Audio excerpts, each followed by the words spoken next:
Pro choice लोग अक्सर एक सामान्य कदम उठाते हैं जहां वे एक असामान्य स्थिति में गर्भपात के लिए तर्क देते हैं और फिर उस स्थिति का उपयोग यह साबित करने के लिए करते हैं कि क्यों गर्भपात सभी स्थितियों में उपलब्ध होना चाहिए। यह वास्तव में तार्किक दृष्टिकोण से बहुत मजबूत नहीं है।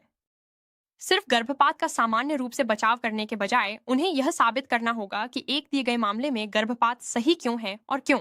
एक मामले में गर्भपात की अनुमति का मतलब यह नहीं है कि यह सभी मामलों में अनुमेय होना चाहिए। ये एक तार्किक कदम नहीं है, लेकिन इसका उपयोग इसके वाक्पटुता की ताकत के लिए किया जाता है। कोई व्यक्ति आपको एक कोने में धकेलने की कोशिश करता है प्रो लाइफ स्थिति के एक अलोकप्रिय हिस्से का बचाव करते हुए, और फिर जब आप पीछे हटते हैं तो वे इसे सामान्यीकृत कर देते हैं। इस रणनीति में उपयोग किया जाने वाला एक सामान्य मुद्दा खराब प्रसव पूर्व निदान या घातक भ्रूण विसंगति के मामले हैं। इसका जवाब देना थोड़ा मुश्किल हो सकता है क्योंकि यह गर्भपात के पक्ष में किसी अन्य तर्क की तरह नहीं है।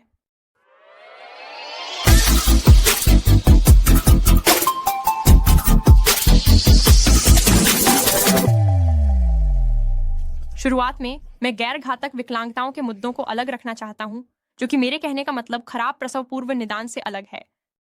विकलांग लोगों के खिलाफ प्रसव पूर्व भेदभाव का मुद्दा उन मामलों से अलग है जिनमें भ्रूण के मरने की संभावना है या अत्यधिक खराब स्वास्थ्य परिणाम होंगे, और हम इसे अपने वीडियो त्वरित प्रतिक्रिया विकलांग बच्चों के लिए गर्भपात अधिक मानवीय है में संबोधित करते हैं।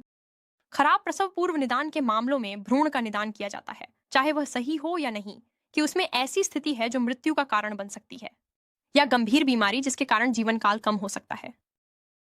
गर्भपात के अधिकांश अन्य कारणों के विपरीत यह लगभग हमेशा बच्चे पर केंद्रित होता है, न कि मां पर। इस स्थिति में महिलाएं अक्सर बच्चे को रखना चाहती हैं, लेकिन उन्हें लगता है कि बच्चे का गर्भपात करना बेहतर है, उन्हें कष्ट या दर्दनाक मृत्यु से बचाने के प्रयास में। मूल रूप से यह मामला गर्भपात के बारे में नहीं है, यह इच्छा मृत्यु के बारे में है। यह बस गर्भपात के माध्यम से इच्छा मृत्यु है। इस प्रकार गर्भपात के खिलाफ आपके सामान्य तर्कों का वही प्रभाव नहीं होगा। कई लोग किसी ऐसे व्यक्ति के लिए कुछ ऐसा ही करने का समर्थन करेंगे जो निर्विवाद रूप से एक व्यक्ति है, जैसे कि एक वयस्क जिसे अंतिम चरण का कैंसर है। गर्भपात के खिलाफ तर्क देने के बजाय आपको यह तर्क देना होगा कि इच्छा मृत्यु वास्तव में भ्रूण के कष्ट के प्रति सम्मानजनक या करुणामय प्रतिक्रिया नहीं है। एक वयस्क के विपरीत भ्रूण इस स्थिति में नहीं है कि वह मूल्यांकन कर सके कि वह कष्ट से बचने के लिए इच्छा मृत्यु चाहती है या नहीं। यह उसके सहमति के बिना किया जाएगा। इसके अलावा मानव कष्ट के प्रति उचित प्रतिक्रिया कष्ट झेल रहे व्यक्ति को मारना नहीं है, बल्कि उनकी मदद करना है। घातक भ्रूण विसंगति के लिए गर्भपात माता पिता को अपने बच्चे का जीवन सीधे लेने की स्थिति में डालता है, बजाय इसके कि उनका बच्चा किसी बीमारी से मरे जो उनके लिए हानिकारक हो सकता है, और कम से कम शोक प्रक्रिया को जटिल बनाता है। यह सब गर्भपात प्रक्रिया की वास्तविकता का उल्लेख किए बिना है। इच्छा मृत्यु को एक शांत अहिंसक मृत्यु के रूप में प्रस्तुत किया जाता है, लेकिन यह गर्भपात से बहुत दूर है। अधिकांश गर्भपात दम घुटने या अंगभंग के माध्यम से होते हैं। दम घुटना और अंगभंग मुश्किल से इसे अहिंसक और मानवीय के रूप में वर्गीकृत किया जा सकता है। केवल बहुत देर से किए गए गर्भपात प्रक्रियाओं में दिल को रोकने के लिए डिगॉक्सिन का घातक इंजेक्शन उपयोग किया जाता है, जो शायद इच्छा मृत्यु की शांत अहिंसक मृत्यु के आदर्श के थोड़ा करीब है।